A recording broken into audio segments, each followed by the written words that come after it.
In this lesson, you will pick up right where you left off and learn a few more techniques for editing these clips together in the timeline.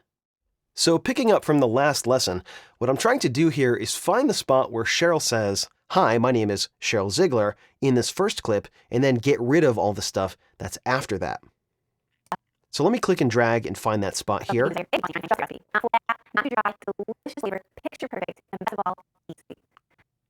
So it's right about here. So to do this, to chop off the end of this clip, I have a number of options. I can take the trim tool and just click and drag back right to the playhead. And because snapping is on, once I get close to the playhead, that action will snap right to the playhead, which makes it very easy. Let me undo that. I can also slice this clip right here, which is another one of these tools. You can see there's a razor tool here if we hit the C key. And I could grab that, and I could slice this clip right here. Then I could change back to the selection tool, and I could make a selection, and then I could just delete this. It does the same exact thing. Let me undo both of those actions. Another way that I can do a very similar thing is with the keyboard shortcut Control-K. Now, if I zoom in here, and I move the playhead back, you can see that I have added an edit, which did a very similar thing as the razor tool. Now, this is a little bit different than grabbing the razor tool and slicing this clip because Control-K only adds edits on the tracks that are selected. So if you look over here, you can see that video 1 and audio 1, 2, and 3 are all selected. If I undo that last action, and then I deselect video 1, and I go to that same point, and I hit Control-K again, now look what happened. It only added an edit to the audio portion, which is not what I wanted. So I'm going to reselect video 1, and I'm going to undo that. If you have a sequence with a lot of media clips in it, you can also select individual clips and then use Control-K to add an edit or split those individual clips. Yet another way that you can add this clip in is over here in the source monitor. There are two functions right here. There's an insert and an overwrite.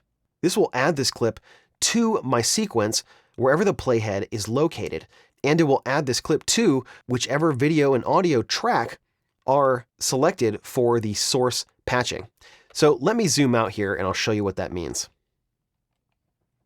So now you can see my whole clip here.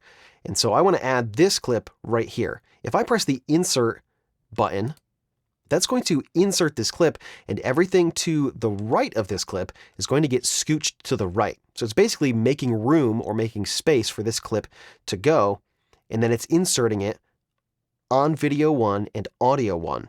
Let me undo that. If I select audio 2 and video 2, if I hover over, you can see that it says source patching for inserts and overwrites. Now, when I press insert, it's going to do the same action, but it's going to insert that clip on the second video track and the second audio track because that's where I have the source patching selected here. Let me undo that. I'm going to put this back to video 1 and audio 1 here. And let's take a look at what overwrite does. Overwrite adds the clip to the sequence, but it overwrites whatever was there. So now if I play this, easy.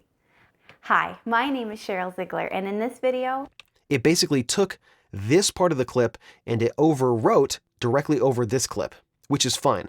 All of these ways are perfectly acceptable. I'm going to undo that there and show you that there's also keyboard shortcuts for these, which just happen to be right under the JKL keys, and that's comma and period. In my source window here, if I hit the comma key, that's going to perform an overwrite, and it's going to put that clip right down here. And so now let me play this transition here. Easy.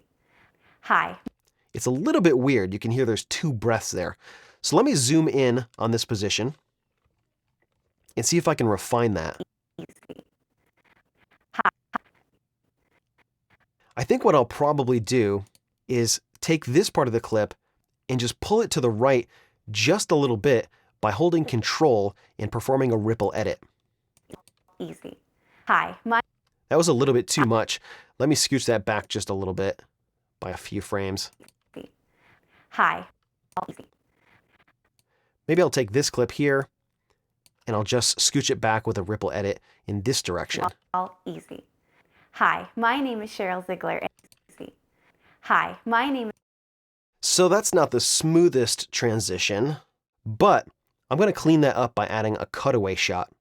I can also change where this edit point is by using the rolling edit tool. The rolling edit tool trims the in point of one clip and the out point of the other while leaving the combined duration of the two clips unchanged. To better see that, I'm going to zoom out here. And I could grab the rolling edit tool by pressing N on the keyboard, or I could come over here and actually change the tool by clicking in the Tools panel. But it's also available as a mouse modifier by hovering the mouse right over this edit point and then holding down Control.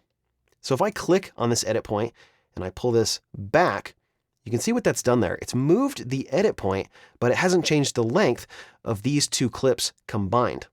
Let me undo that. If I were to perform a ripple edit, I would hold Control and just move the mouse over just a little bit. And now when I do a ripple edit, it changes the length because I'm basically changing the out point of this clip and I'm deleting the gap that would have been created between these two clips. So I'm effectively changing the duration of these two combined clips. Let me undo that.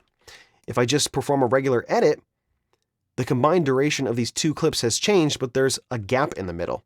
So to get rid of the gap, I could take this and slide my footage back down and it'll snap to the edge of this other media clip here. Let me undo that. I could also right click in the middle here and choose Ripple Delete, and that'll do a very similar thing. But I am changing the length of these two clips, which is not something that I want to do. So let me undo that and see where this edit point is now. And best of all, easy. Hi, my name is Cheryl. So I want to get it right where she says hi. Best of all, easy. Right about here. So I'm going to hover right over this edit here. I'm going to hold Control down, which brings up the rolling edit tool. I'm going to click and drag right to the playhead. Easy. Hi, my name is Cheryl Ziegler. And that's right about where I want to have that edit point. Now, I know it doesn't look very smooth, but I'm going to patch it together with a cutaway shot. And you're going to learn how to do that coming up next.